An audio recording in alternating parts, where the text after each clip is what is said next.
Fala pessoal, tudo bem com vocês? Mais uma atuação horrorosa do Timão. Precisa de um técnico urgentemente. Não só isso, hein? O elenco muito limitado enfrentou seríssimos problemas diante do Flu. Pelo lado do Fluminense, o Nenê tá demais, né? O vovô tá on. E teve um pênalti polêmico que a gente também vai falar sobre ele. Chega mais, eu sou o Chico Garcia, inscreva-se no canal e vamos juntos.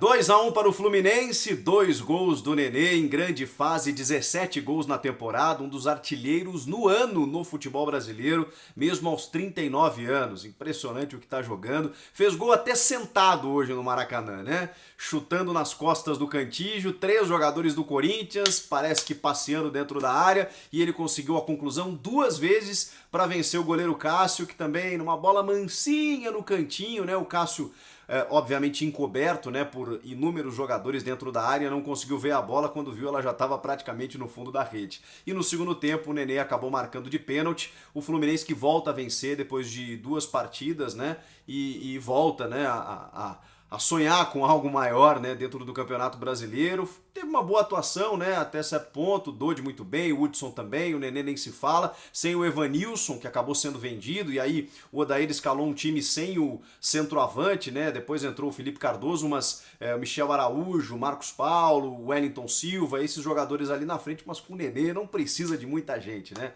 Agora tem o lado corintiano na história, né, o jogo foi terrível. Meu Deus do céu. Claro que pro Fluminense não, na medida em que conquistou uma vitória, né? Mas foi difícil de assistir, até porque o Fluminense conquistava um resultado parcial por um gol muito cedo, e no segundo tempo meio que administrou a partida. E o Corinthians, por outro lado, parece que não entra em campo.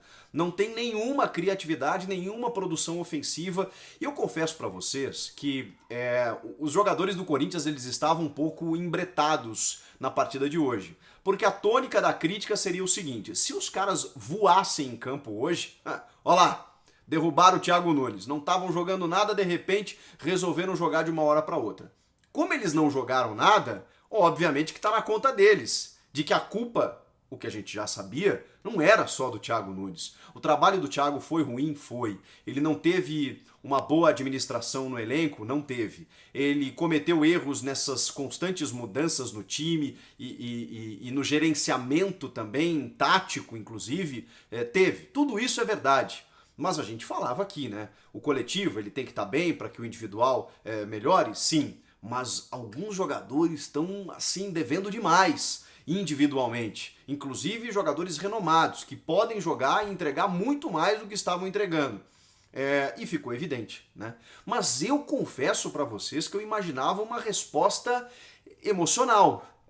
Se os jogadores, e ficou claro isso, não concordavam com algumas atitudes do Thiago.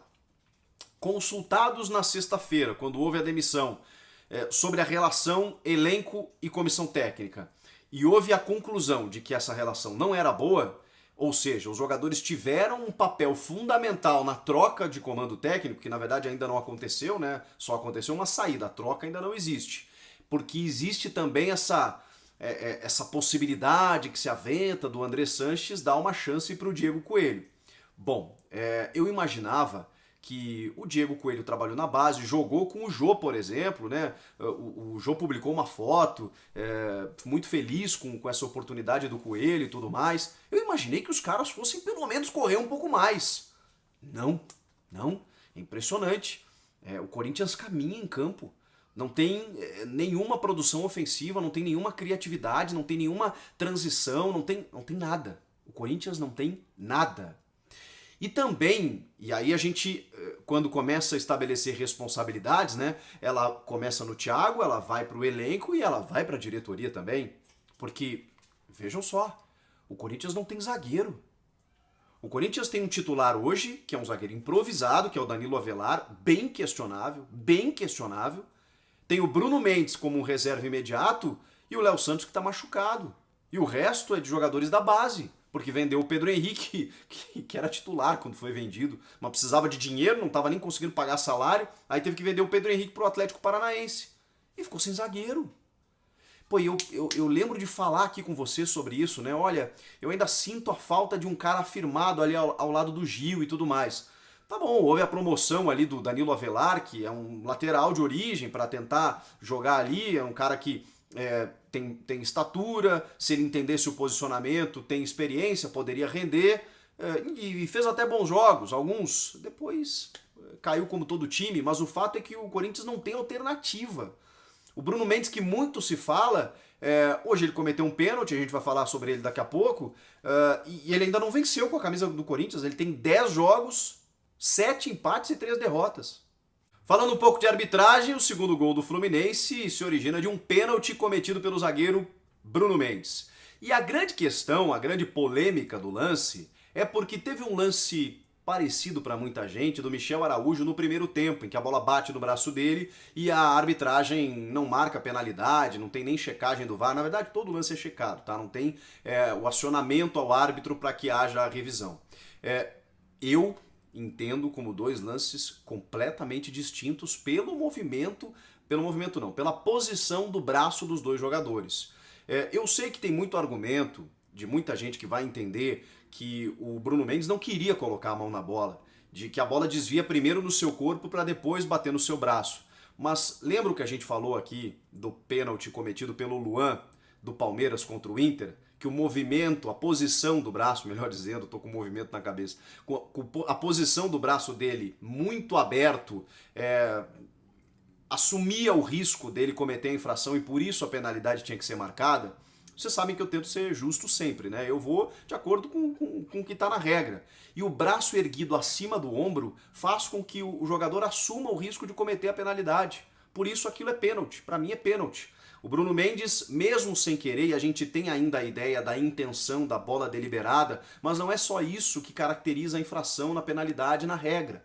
Existem outros fatores que o árbitro precisa considerar e hoje o fato do braço estar numa posição antinatural, numa posição aberta, mas o jogador não consegue arrancar o braço, mas como é que ele vai jogar sem o braço? Tudo isso eu entendo, mas a regra prevê isso. O jogador está com o braço assim ou assim, a bola bateu lá, sinto muito, é pênalti. Foi o que aconteceu. No caso do lance do Michel Araújo, para mim o braço dele tá junto do corpo. Eu não vejo nem assim, muito menos assim. Eu vejo assim. E batendo ali sem ele querer que bata, isso caracteriza sim que ele não assumiu o risco, que ele não ampliou o seu volume do corpo, que a bola simplesmente bateu ali. E isso não é pênalti. Então a minha avaliação é de que os dois lances são muito diferentes e que o árbitro acertou tanto em não marcar para o Corinthians, na verdade, como para marcar para o Fluminense nesse lance do Bruno Mendes. É isso. Não tem respostas dentro do grupo. E aí, eu vou falar diretamente com você sobre o Luan, que tá machucado, não tá podendo jogar e tudo mais. Ele é o melhor jogador do time. Ele não estava entregando em alguns momentos e estava sendo cobrado merecidamente, ok. Mas não tem outro cara dentro desse elenco que possa fazer o que ele pode fazer. Mesmo nos jogos em que ele não foi lá 100%, ele buscava o jogo. Ele era participativo, é só ver o scout dele. É o cara que mais tocava na bola, o cara que mais tentava alguma coisa. Aí hoje o que nós temos ali no meio-campo do Corinthians? Otero. Otero, claro, né? O Corinthians consegue alguma coisa só na bola parada do Otero, que inclusive deu um chutaço do meio da rua no primeiro tempo, obrigando o Muriel a fazer uma defesaça. Mas é isso, como fora no jogo anterior, em que ele de perna esquerda acertou a trave. E só contra o Palmeiras. Não dá pra ser só isso, né? Antes disso, o Corinthians estava dependendo da bola longa do Cantillo, que também não fez um bom jogo. E aí, quando esse cara que chegou bem, porque ele tem qualidade, cai junto com todo o time, tem alguma coisa errada. O Coelho hoje fez uma escalação... tirou o Ramiro do time. A torcida estava na bronca com o Ramiro, né? Só que aí ele coloca o Gabriel, o Ederson, o Cantillo, e aí lá na frente o Mosquito, o Otero e o Jô. Povoa o meio de campo. O Gabriel não consegue dar uma qualidade ofensiva. Eu sei que ele é primeiro volante, mas ele é um cara que só destrói, não constrói e não combate. Ou melhor, ele só combate, mas sem efetividade. Ele não consegue entregar a bola com qualidade, ele não consegue ter uma saída. Não está funcionando. O Camacho, por outro lado, também não está conseguindo jogar com o Cantillo. O Ederson, que entrou hoje, jogou 17 minutos, porque aí o Coelho estava perdendo o jogo e resolveu mudar. E aí eu não sei se ele entendeu que ele errou na escalação ou se ele quis É óbvio que o Ederson também não estava bem no jogo, mas 17 minutos? Ele tentou dar uma caneta, inclusive, na lateral do campo, perdeu a bola e armou um contra-ataque. Concordo, tem que ser cobrado com isso. Agora, tirar o cara com 17 minutos, dá uma fritadinha no cara, né? E aí botou o Everaldo. O Everaldo, que desde que chegou não produziu nada. Então, tem a dificuldade de elenco, tem a dificuldade do treinador, que na verdade não é treinador ainda, né? O Coelho pode se tornar um grande treinador, mas não é. E aí tá a questão crucial desse vídeo. O Corinthians precisa de um técnico. Precisa recomeçar um trabalho, precisa recomeçar tudo do zero.